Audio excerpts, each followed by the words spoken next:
I was in Mexico with the CIA in the 60s, and they had a vast operation going there, and especially in their penetrations and work with the Mexican security services. And in fact, it started with the president in Mexico, our operations. A very close relationship with 3 successive presidents, Lopez Mateos, Diaz Ordaz.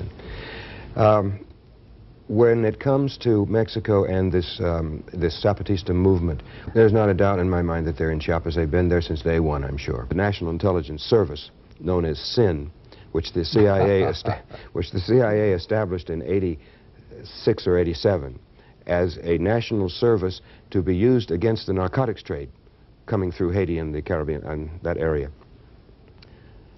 which in fact turned into a narcotics dealing organization, as they always do, or often do. Afghanistan is not an Arab country, but they had a lot of volunteers, Islamic fundamentalists from the Arab countries, who went as volunteers to fight. In Afghanistan, they were volunteers from Algeria, from Morocco, from all of North Africa, Egypt too, Sudan, and other Arab countries, and they went there as volunteers, and they fought.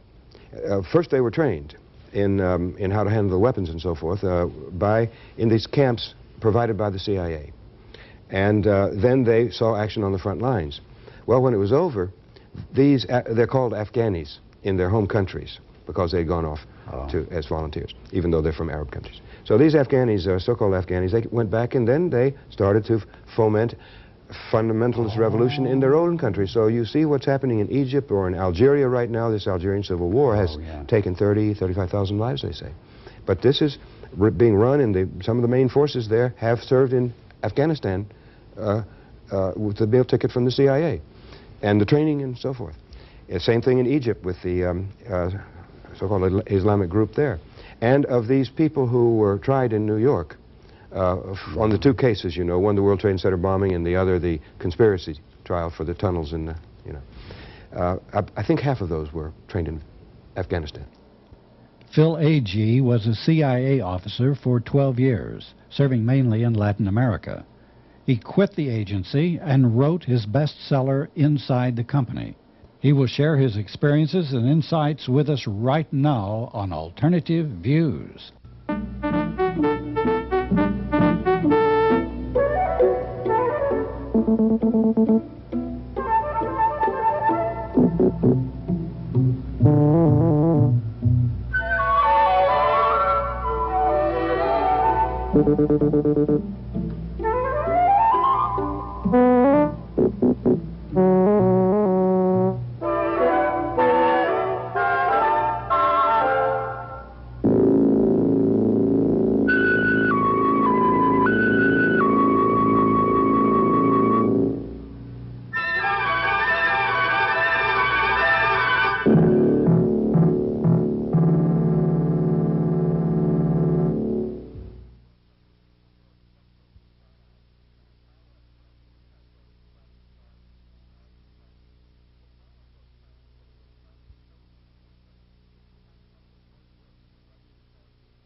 This is a program I've been wanting to do on Alternative Views for 17 years, and that is have an interview with former CIA officer Phil Agee.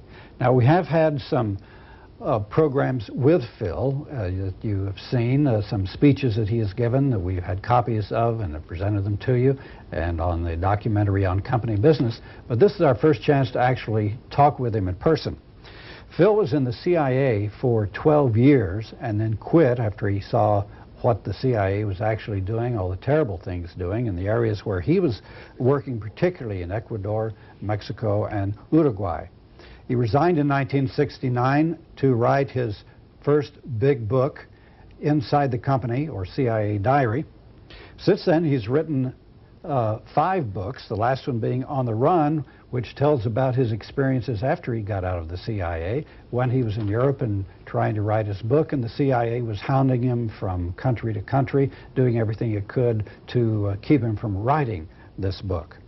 Well, Phil, we're so pleased that you can finally be with us. I'm very happy to be here.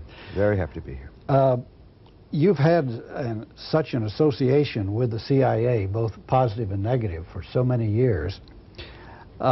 Let's start out by talking about where the CIA is today. They say they want to do intelligence gathering on economic subjects rather than political, etc., like they had in the past. What do you think about that? Well, I think that that's a normal activity.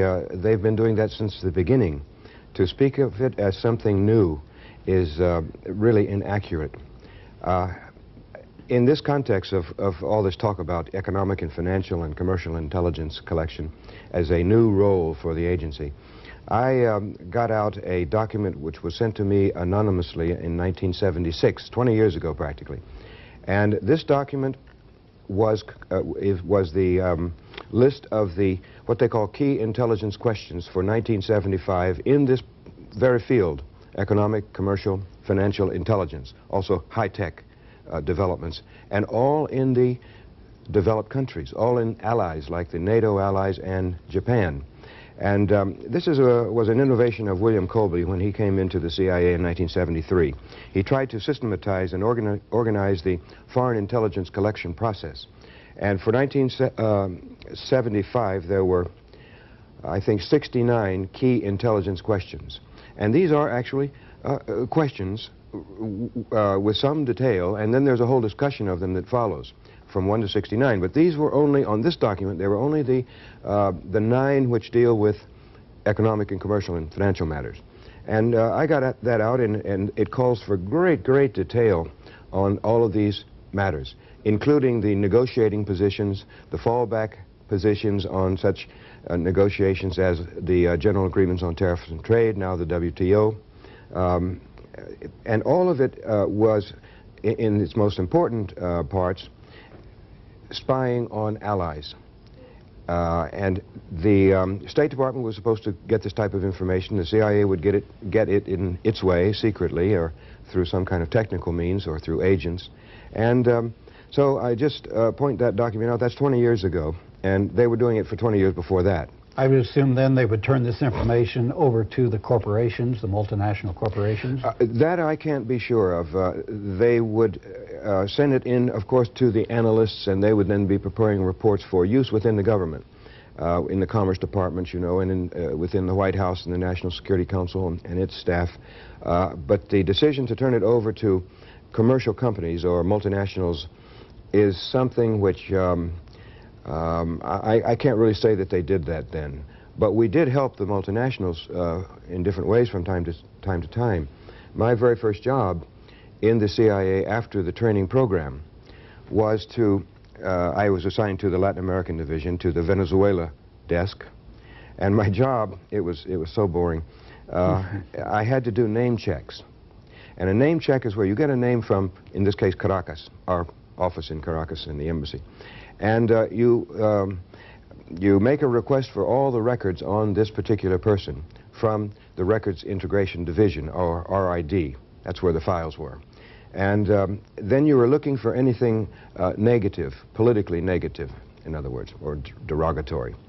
It happened that these lists of names that I was getting every week were given to us in Caracas by the Chief of Security of Creole Petroleum. Oh. And Creole Petroleum, you know, was the largest overseas subsidiary of Esso, or now Exxon, of Standard Oil of New Jersey, in other words. And so we were performing this security check in order to help them keep political undesirables out of employment, because these were people who were prospective employees for Creole. And so we were doing these checks on Venezuelans, actually, and serving the interests of this enormous Standard Oil, Exxon, Esso subsidiary abroad. This is one example, and I can tell you, when I got out of that job, I was very happy, because it's just boring, as you can imagine, to try to go through all these different records and look for something that might be derogatory and then have to write it back. And the first name I got was Jose Diaz, and didn't even have a date of birth. So you can imagine how many files I had on Jose Diaz. It's the most common like name John in Smith, Latin America. Of course, yeah. It was. Well, this is when they say they're going to start doing economic intelligence now and helping out the quote U.S., unquote, corporations. They've really been doing that all along. It's just kind of taking the mask off of it, because everywhere they have, the CIA has actually been making that particular country safe and profitable for the multinational corporations and local elites. Yes, everything goes back to that. And as a matter of fact, this intervention abroad for stability, for the optimum operating conditions for U.S.-based multinationals is something that predates even certainly World War II. And in some respects, you could say it even predates the Bolshevik Revolution, because it's more than 100 years now that the leadership in this country has understood that there's no way to preserve the system in this country without foreign markets for surplus production, without foreign labor, cheap labor, and without the cheapest possible natural resources. And this is something which has been going on for 100 years, all through the Cold War. And so it is something that's going to continue for the future. But in this economic and commercial area, there have been 2 cases this year of operations that went bad. One was in France in February, when the French government caught the CIA trying to recruit people in the French government for secret information on French negotiating positions within the World Trade Organization context. And they ordered 5 CIA people out of the country. That was the news at that time in February. 4 of them, including the chief of station, were in the embassy undercover as diplomats, you know. And then there was a 5th one, a woman who was outside the embassy. She was under some non-official cover. I don't know what that was, but that was the news at that time. And then it comes out much later, just a few weeks ago, that as a result of this and of the reaction of the French government, the strong reaction to this attempt to penetrate their government, the whole CIA operation in Paris, in France, was shut down, including whatever they were doing against international terrorism, the narcotics trade, and so forth. That's one case that went bad on them this year. Another one that went bad just a few weeks ago was the leakage to the press, which was eventually confirmed. It's true. The CIA was spying on the Japanese negotiators last summer in the trade, the auto talks. You know, how we're trying to get into their market and so forth. And the CIA was monitoring the communications, I believe, of the Japanese negotiators and the appropriate ministry, and also the companies themselves, so that our side, that's the Mickey Cantor side, would have a better knowledge of what they would accept and what they wouldn't accept. And so this has soured relations with Japan also. So when you get into this area of spying on your allies, you're asking for a lot of trouble. And whether they give that to the companies or not, it's difficult to say. I can't tell you. Of course, they've been doing this type, we talked about the Japanese, they've been doing that type of monitoring of communications and for years, for decades. This is nothing new. I guess it just now came out. Yes, and as I mentioned, it goes back at least 20 years, and then 20 years before that. But one area that ought not to be forgotten is Cuba, because there is a 35-year economic blockade going against Cuba still. And there are those people who are trying to intensify this and broaden it still more now.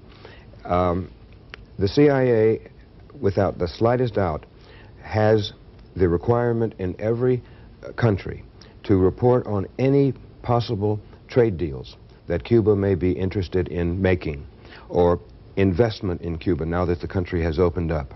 And the CIA has got to collect this information so that measures can be taken to sabotage these possible deals of interest and benefit to Cuba. I was there last year, and I was in a meeting being addressed by Roberto Robaina. He is the foreign minister, very young, hip guy. And he was telling us that of every 10 possible deals they have for investment in Cuba or for trade, and the United States is able to squash 9. And so they know perfectly well that every move they make as they go around the world in trade negotiations or in seeking investment for whatever in Cuba, they are being followed and watched under a microscope, so that some measure can be taken. It could be the ambassador with the local government. It could be any way they can approach the person and put the pressure on. There's a good example of this, for example. the Soviets built a large petroleum refinery very near Cienfuegos, which is the main city on the south coast. This was never put into operation before the collapse of the Soviet Union, and then there was a diminution in trade, and the Cubans finally convinced or made a deal with the Ecuadorians, which are one of the principal exporting countries, and they were to bring the petroleum from Ecuador to Cuba to this refinery, refine the products, and re-export, leaving behind a certain amount of production to pay for the use of the refinery.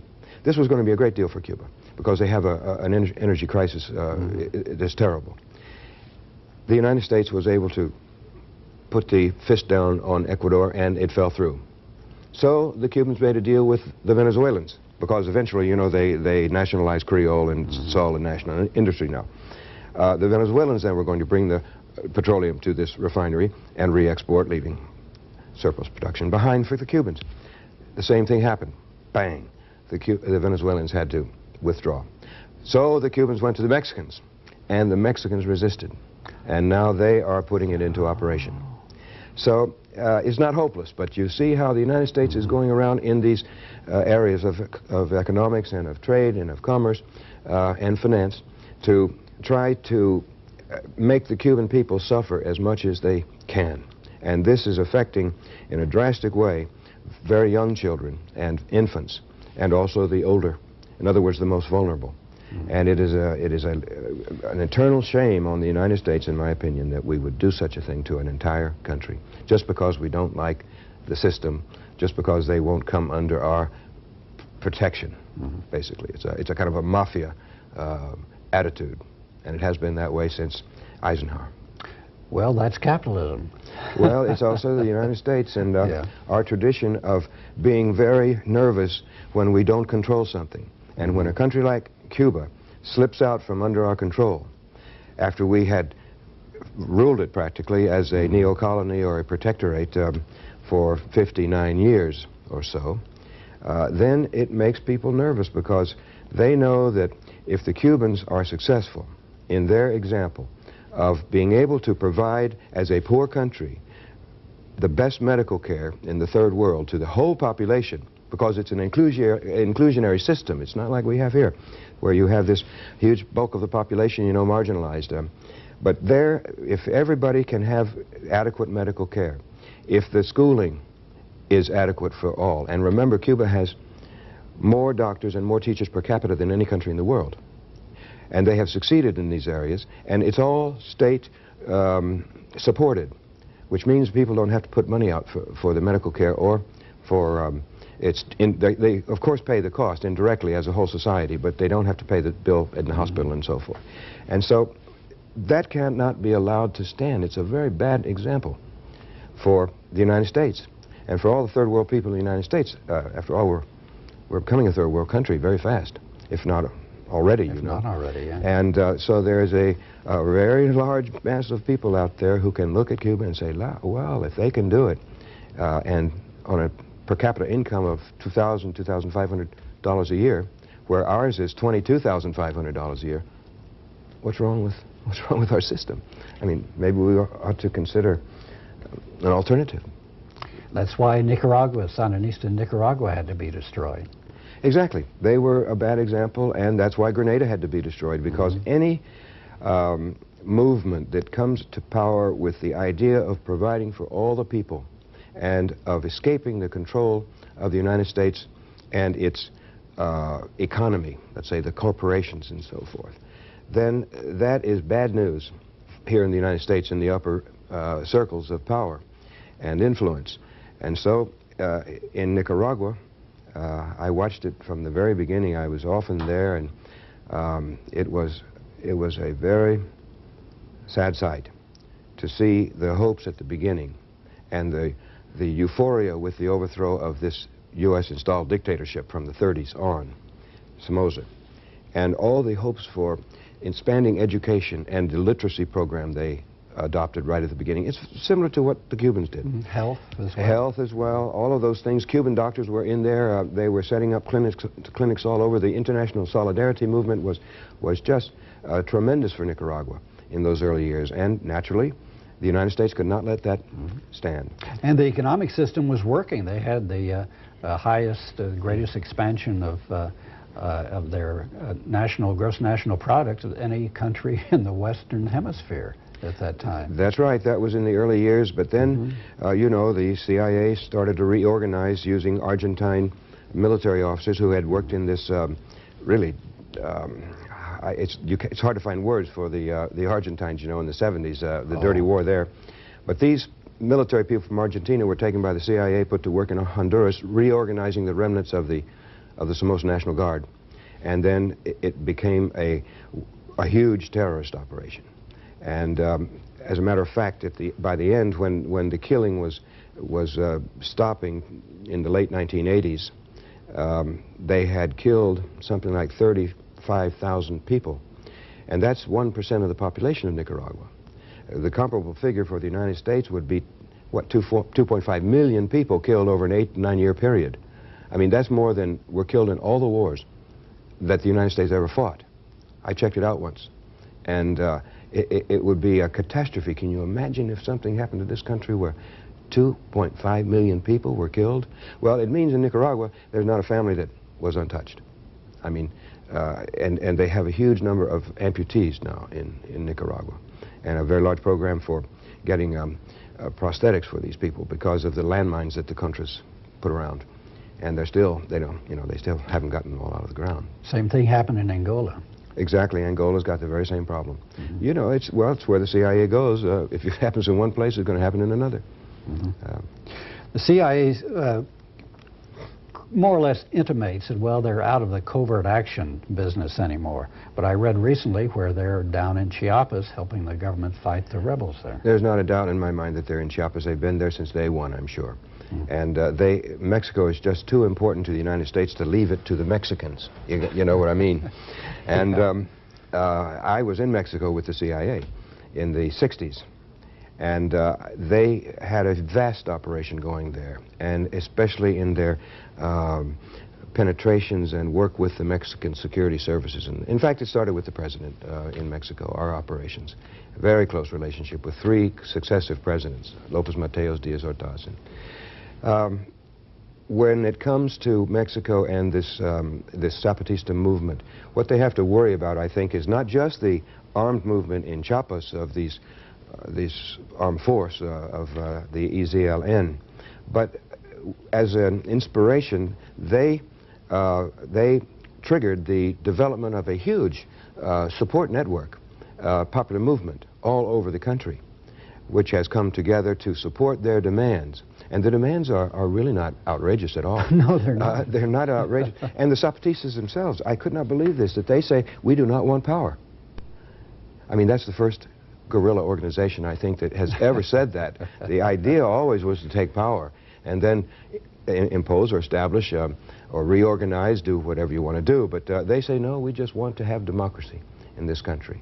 And we want to get the PRI out. And the PRI is, of course, so unpopular now. It's carrying on through its patronage system, you know, that's been in power for a long time. So in Mexico, I think they have a much bigger problem than just the armed movement in Chiapas. But it has spread all over the country, and nobody can tell where this is going to lead. The Zapatistas, you know, had this referendum back in August and September. And they had it not only in Mexico.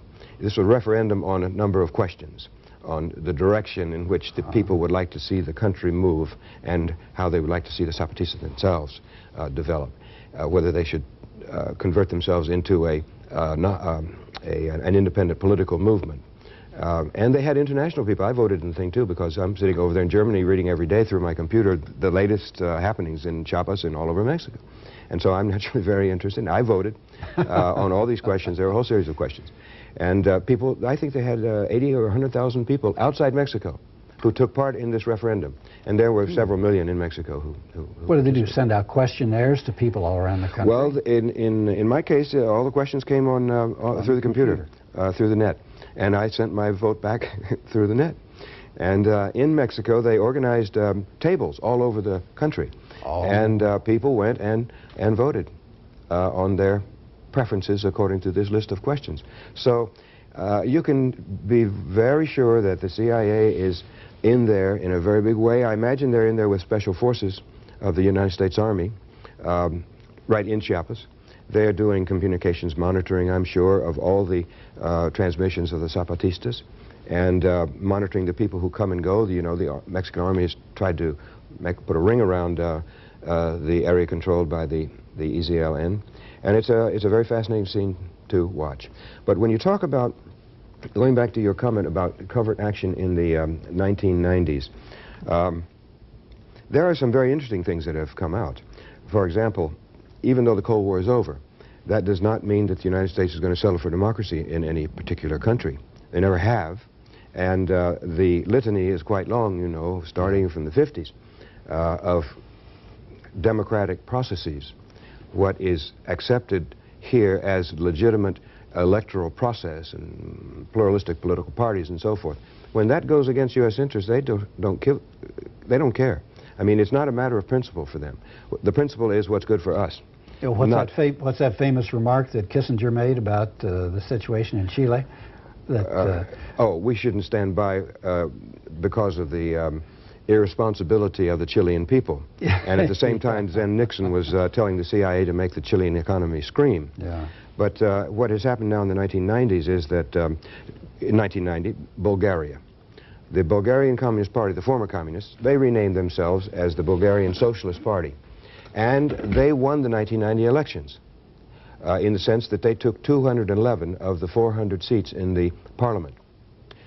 Do you think that the United States accepted that?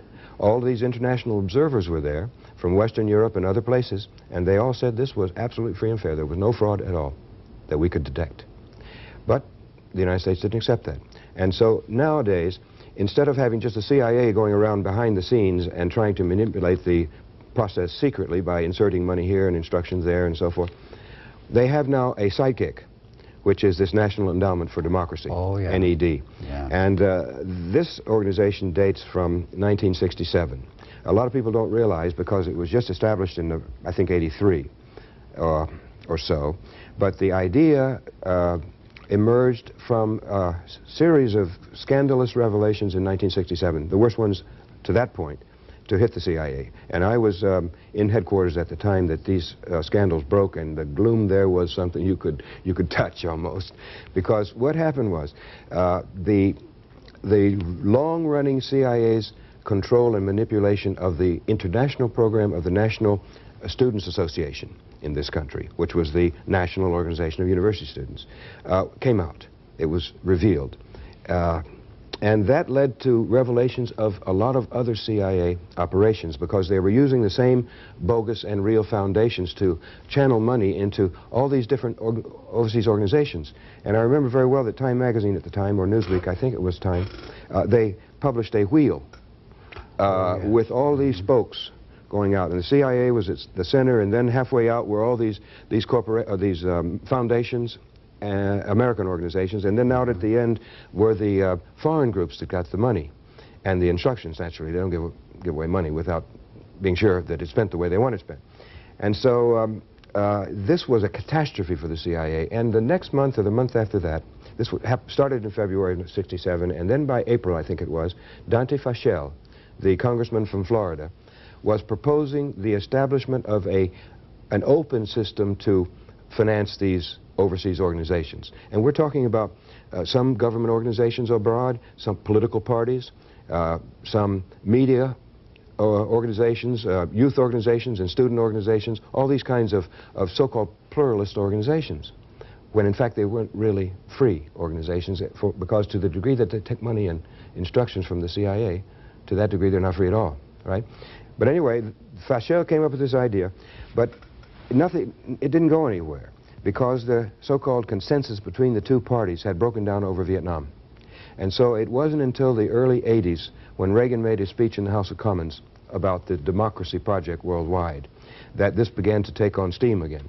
And finally, they decided to copy the German example. Each of the major German political parties has a foundation which is financed by the German government. before it was West Germany, now the whole country.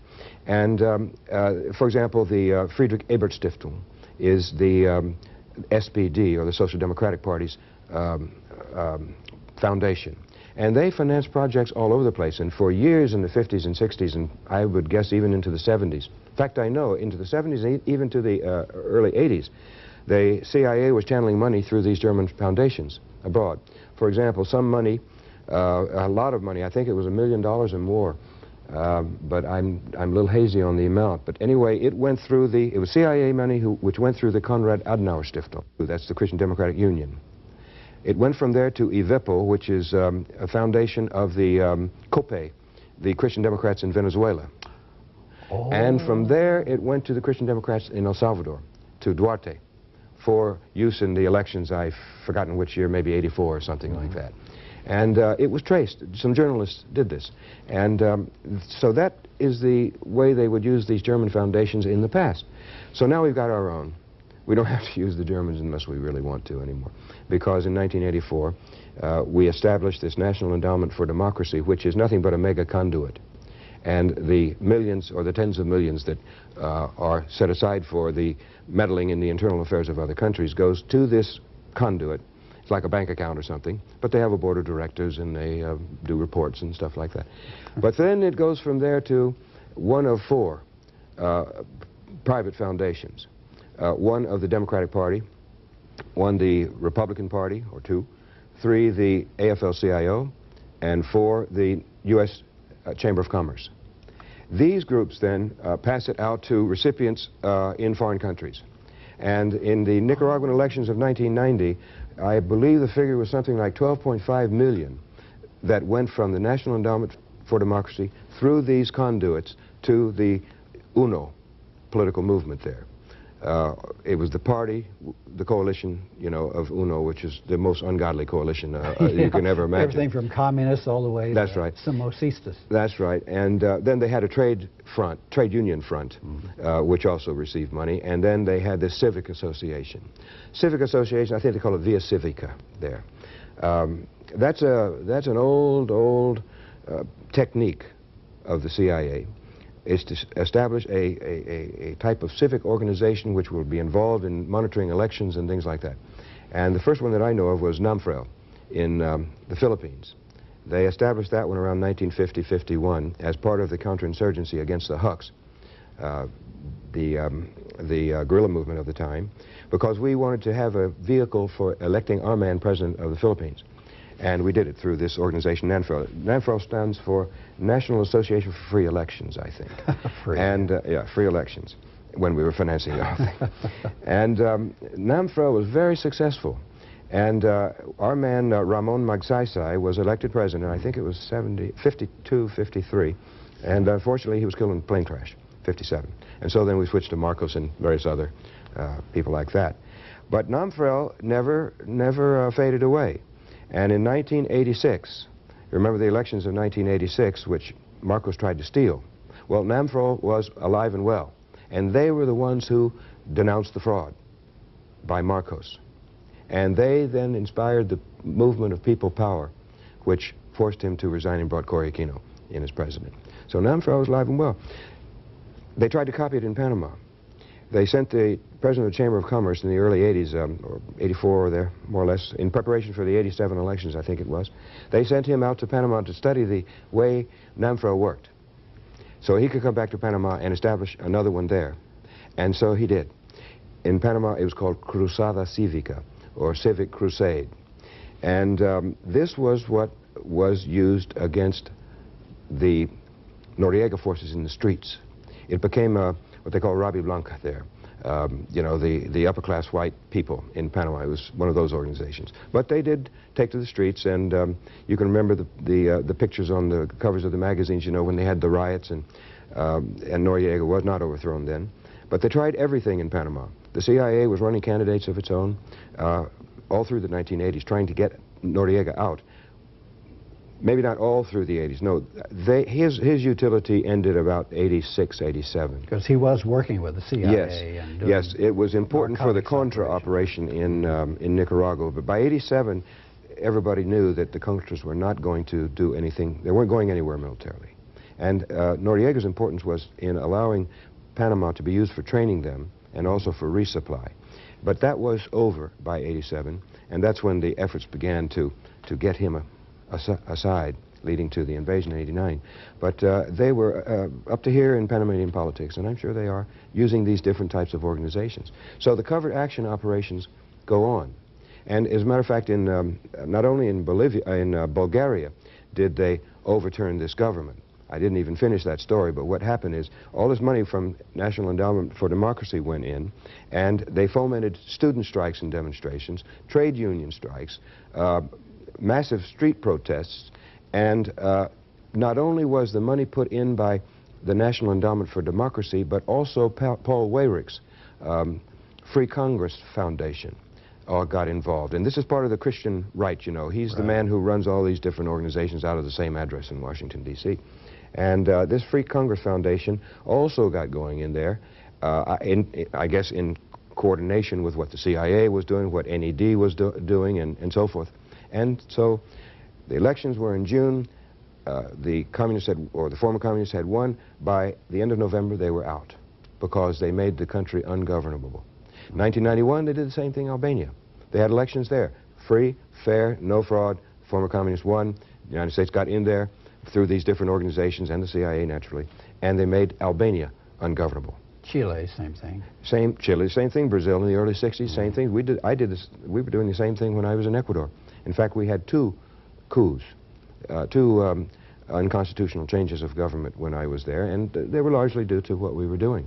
And by the time I left, after 3 years, we had what we wanted, a four-man military dictatorship that was carrying on a very strong repression against the left. What's the situation in Haiti now? That's a little bit different situation than, say, Nicaragua was. Well, Haiti is another example of 1990s operations. Aristide, you know, elected with 2/3 of the vote in 1990, takes office in early 1991. He's thrown out in September. And there's strong evidence that the CIA was pushing this. Because Aristide is not the sort of man they are comfortable dealing with, you know. No, he wants to elevate the level of the common people, ordinary people, just like in Nicaragua. Exactly. He comes from liberation theology, and that's always made the United States quite nervous. Yes. Because in 1968 at the Medellin Bishops' Conference, you know, they made this what they called a preferential option for the poor. And that was a historical turning point for the Catholic Church in Latin America. I mean, they'd already been doing very good things, certain people, you know, some of the Jesuits, some of the others, and also doing awful things, like in the past, associating themselves with the oligarchies and so forth. But '68, and this decision by the Bishops' Conference was really a major event. And the liberation theology moved forward very fast after that through the Christian-based communities, you know, that they established all over Latin America. And these people were dedicated to achieving social justice, one way or another. And Aristide comes from that tradition. So anything like that makes people nervous because it means instability. And I remember so well, all those years I was down there working with the CIA in Latin America, if there was one thing we wanted and was our goal, was stability. And just as important, I guess you could say the second one is control. Mm-hmm. And that's not possible when you get a movement which is clamoring for reform. And Aristide was trying to help the poor of Haiti and reorganize the society. That was his program, along the lines of social justice and so forth. And so when that happens, it makes the United States very nervous, and they couldn't have him. And so they had to ask the generals to take over. And not only did they ask them to take over, but there's any number of reports, and I believe them, that the CIA was paying these generals running the military dictatorship over that 3-year period that killed 4,000 or 5,000 people. And I don't know if you've been following Alan Nairn's reporting in The Nation on Haiti, but he's doing wonderful, just wonderful work. He broke the story that Emmanuel Toto Constant, who had been teaching on liberation theology in the National Intelligence Service, known as SIN, which the CIA established in '86 or '87 as a national service to be used against the narcotics trade coming through Haiti and the Caribbean and that area. which in fact turned into a narcotics dealing organization, as they always do, or often do. But anyway, they'd set up SIN, and Toto was teaching on liberation theology in sin. How bad it was, naturally. It was sinful. And so he then is asked by the CIA and the DIA, who are working together there. That's the Defense Intelligence. Yes, that's right. After the coup, to form let's say, a militant action force to balance the forces of Lavalas. That's the Aristide political movement. And so they form the Front for Progress of Haiti or something like that. It's known as FRAP. You know, F-R-A-P-H, yeah, FRAP, yeah. And so anyway, he organizes this thing, and the CIA pays him to do it. And he's on payroll, they're paying the expenses, and meanwhile these people are killing thousands of Haitians, all on Aristide's side, naturally. And it was just as dirty as you can imagine. And there we were behind this. And this is covert action of the 1990s. I mean, it's not like rigging an election or something. It's worse than that in terms of human cost. And all this has come out thanks to the digging of Alan Nairn and the publication of his findings in The Nation magazine. So Haiti is one of those countries which the United States, you know, it's like the rotten apple theory, you know. Noam Chomsky talks about this all the time, you know. If you get one rotten apple in the barrel, you know, it's going to spread to all the others. And so that's why they can't even allow a Haiti, as miserable as the country is, terrible, to reorganize for social justice. It's just, well, another eternal shame on the United States, I guess. But now that Aristide is back in, they're probably doing everything they can to defeat his forces, and it's not working, because in the elections that just were held, his party or his organization won the parliament going away. They are in control of parliament now, and there will be a presidential election coming up, perhaps. Nobody seems to know, because there's a possibility that he might take his extra 3 years, you know, and stay on. So the decision hasn't been made yet. But I think the CIA is going to stay in there in Haiti. They're going to stay in Mexico. They're going to do what they always did. Communism never really was the problem, you know. No. It was never the problem in Cuba. It did become a problem when the United States, the Eisenhower administration, decided to overthrow the revolution and turn the clock back to the Batista days. It did become a problem because then the Soviets got in there. They got a base, and they got troops and missile crisis and all that. But that was in reaction. That was all in reaction to the United States' aggression towards Cuba. And our installing missiles all over the world aimed at the Soviet Union. So I think that in the 1990s and beyond, we are going to see a lot more of this stuff that we've known in the past. And one of the main reasons is that the United States is imposing this so-called neoliberal economic project. And that is also goes under different names like free market and so forth. But it results without fail, and it's imposed by the IMF, you know, and by the United States bilaterally, and World Bank and all of these organizations, WTO, World Trade Organization now. And it is imposed, and it means in every single case the marginalization of a great mass of the society in a foreign country. These are, could be 10, 20, 40% of the population who are redundant. They're not needed, they're superfluous, because the industry that develops and all the economic development leaves these people aside, just like that is happening now in the United States, and is one of the reasons why the extreme right movement in the United States is growing so fast. But that means that there's going to be resistance. And there will be people out there organizing, like the Zapatistas, for example, and others in Mexico, organizing to resist. And that means that there's a role for the CIA, just like there was when guerrillas were operating in Bolivia or wherever. There's a role for the CIA to collect intelligence on them, to penetrate them, divide, weaken, and destroy these forces. And so we're going to see this, I think, just like in the past. The communist menace was a bogey anyway in Latin America and lots of other places. And just look at what has happened with the communist countries. Take China, big trading partner now. Vietnam, They're getting in there to try to tap that 78 million person market. And they'll be doing it eventually with Cuba. But Cuba is special. They don't want to lose the idea of control in Cuba. And you have these Cuban exiles here, the Jorge Masas of the day, who want to go in there and run the country. Take the Burger King and the McDonald's franchises. And everywhere they go, you just tick off a list of these countries that have been subjected to CIA covert actions, and you can just see the trail of blood and just horrible things that have happened to the people and the economy. You look at Nicaragua, El Salvador, Guatemala, Haiti, Vietnam, Afghanistan. Oh, Afghanistan. Afghanistan is absolute chaos mess.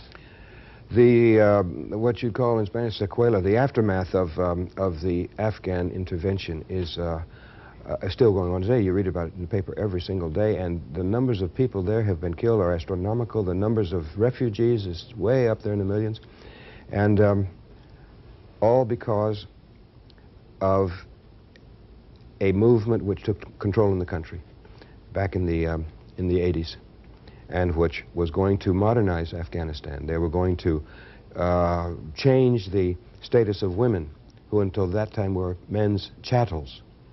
They were going to educate women to read and write.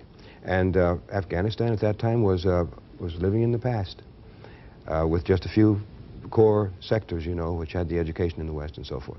And the agency got in there with the Chinese and the Pakistanis trying to support the opposition to this social development program before the communists took over in Afghanistan and before the Soviets intervened.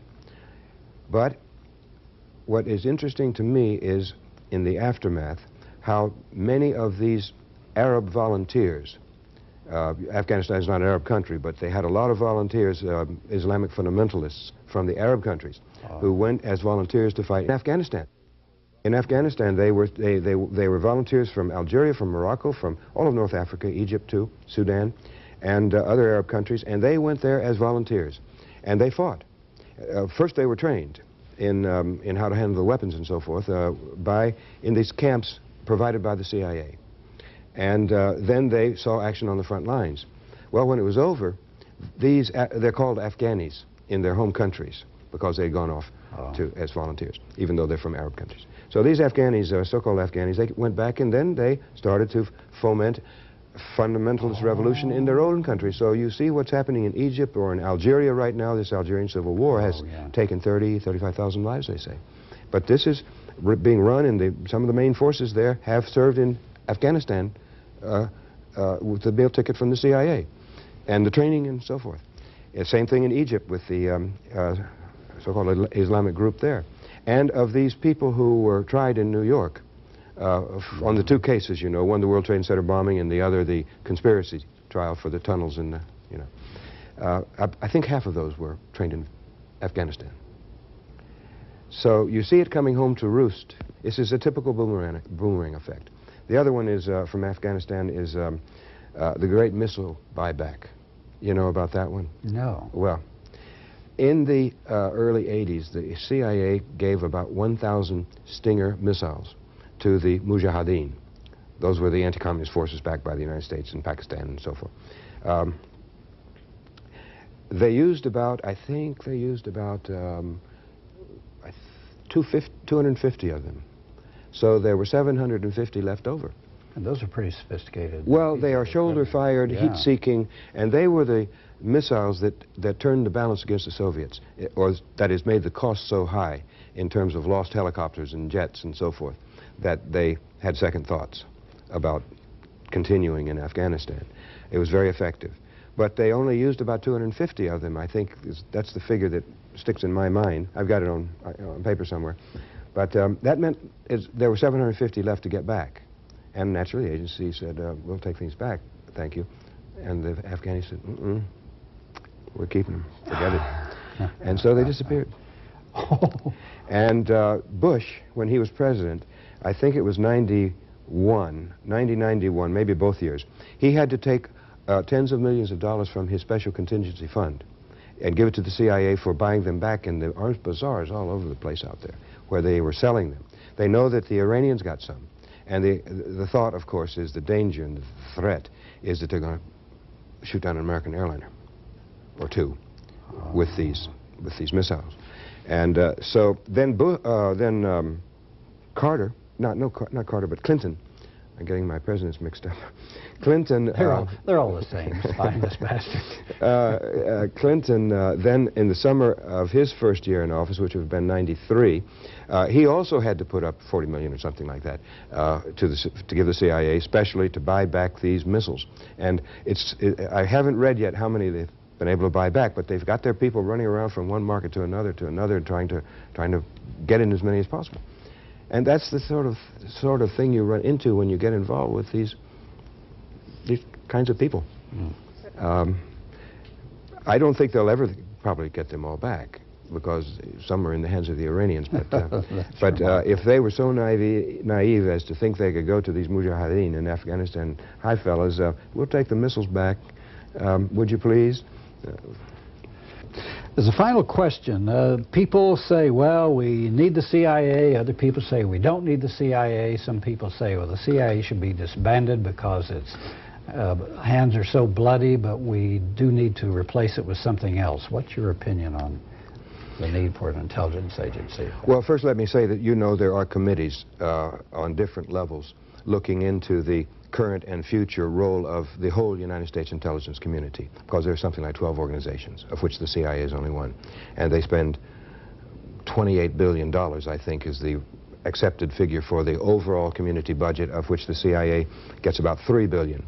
And so there's a lot of money involved, and there's a joint White House-Senate committee, which Les Aspin was heading until he died.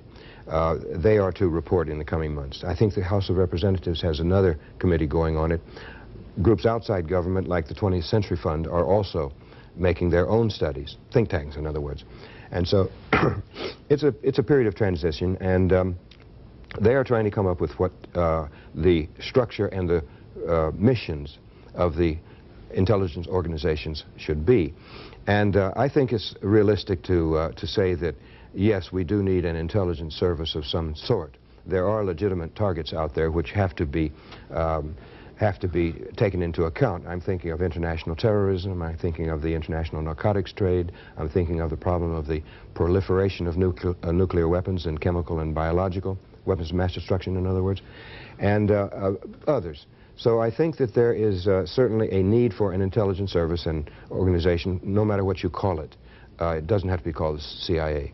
And the Moynihan plan of dividing the CIA between the Pentagon and the State Department, that still could be a solution, but we'll still have to have some clandestine collection. And the point all these years has been to use intelligence collection to prevent war, especially by accident or miscalculation. And that was very important with the Soviet standoff, you know. Well, I think that the most important things that should be changed, and I don't have any hope right now of changing these things, but the most egregious activities are the subversion and overthrow of democratically elected civilian governments and their replacement with military dictatorships of the highly repressive type that institutionalize torture and disappear people and so forth. That is one thing that we should really try to eliminate, because it's a disgrace on the United States. The CIA's support to murderous security services around the world is another area that really should be looked into. And these most recent revelations on Guatemala and the CIA connections with the murderers of the American Michael Devine and the husband of Jennifer Harbury, the American lawyer, that is indication that these types of support to these security services continuing. And it was happening from the 50s on. I was involved in those activities myself in the 60s. Those have got to be stopped. And then I would say the third area that really should be looked into is the general area of covert intervention in the affairs of other countries. And not just to overthrow, but to try to control and manipulate their institutions of power, whether it be the press or whether it be women's organizations or whatever. And so this is my wish list. Yeah. But I don't have the slightest hope that it's going to happen, because I think that all of these CIA activities are a product of the domestic system in the United States. And until we change the domestic system in the United States, reordering the power structure here, then these things are going to go on, because they are needed by a very few in this country, few and powerful interests. And they relate very closely to the operations of multinationals abroad, U.S.-based multinationals abroad. But it is a period of transition right now in the world at large. It is the largest and the most important period of transition since the late 1940s into the early 50s. It's only a window of opportunity. Decisions are going to be made now about the use of the intelligence services and a lot of other international priorities and domestic priorities in the United States. And I think that everybody who is concerned should be involved in this, but not alone, in concert with others, because an individual, as in the trade union movement, you know, an individual worker has no power at all. He can be fired and replaced at will. But if workers unite and a trade union with strength, then they have power. And the same thing goes in the political scene or cultural scene or whatever else other sector you may speak of. And so that is why it's so important for people to be involved in groups, the group of choice. And there are many activities out there to be engaged in, such as solidarity with Cuba to try to break down that blockade of 35 years, or with Guatemala. So there is something out there for everyone, and we only have ourselves to blame if we don't take action now. On our next Alternative Views, we'll hear the concluding hour of our two-part series of our interview with former CIA officer Phil Agee. We urge you to join us. It's going to be fascinating. But that brings us to the end of this hour of Alternative Views. Frequently hear from viewers who request a list of news publications, which we use on Alternative Views, and also a reading list for U.S. power structure in the mass media. If you would like to have these, send a stamped, self-addressed envelope to the Alternative Information Network, P.O. Box 7279, Austin, Texas 78713. You must send a self-addressed stamped envelope. We would like to acknowledge the assistance of the people that helped us make our program possible. Jamie Otis is making a documentary about the CIA. This film features Phil Agee in it, and Jamie's the one who was the facilitator for getting us our interview with Phil Agee. The Texas Student Television Group provided the facilities and the crew. We really appreciate the help of our director, Steve Kahn. He was assisted by his technical director, Marty Harris. The camera people were Tony Broomer, Sabrina Tubio, and Tommy Kaiser. We also appreciate the help of Don Cooper, who was the escort for Philip Agee. Alternative Views is a production of the Alternative Information Network, P.O. Box 7279, Austin, Texas 78713. So that's our address if you'd like to write to us. And be sure to join us on our next program when we have the concluding hour in our two-part series of an interview with ex-CIA officer Phil Agee. Goodbye.